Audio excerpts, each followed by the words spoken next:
Middlesex boosts title hopes with win over Foxes.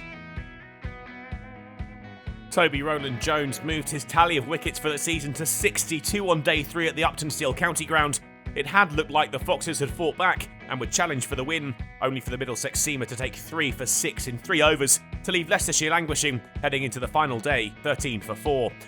After his impressive first innings showing, Leicestershire were hoping Swindles could do it again, but he couldn't rescue them this time. LBW to Rowland-Jones for 5. Scriven pushed them past 50 with 3 off Higgins, but Middlesex was still on top.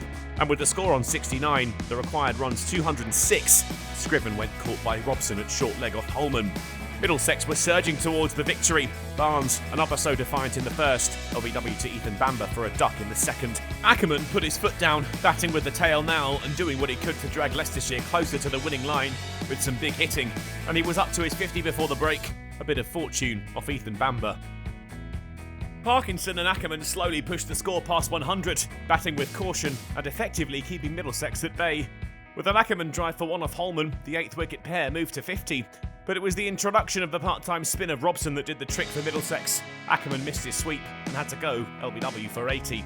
Parkinson followed LBW to Murtagh. Leicestershire 9 down after 2 wickets in 3 balls.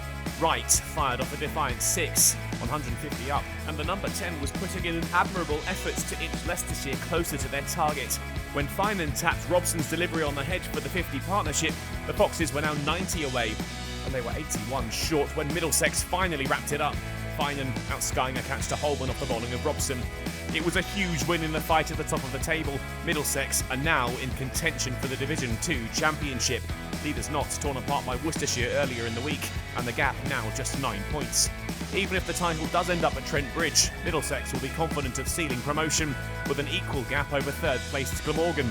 Leicestershire finished the season with a short trip to Derbyshire, but at the business end of the table, it'll be a nervy finish for all concerned. Worcestershire lie in wait for Middlesex, the pair's hopes of promotion over, but they could still play a big part in the battle.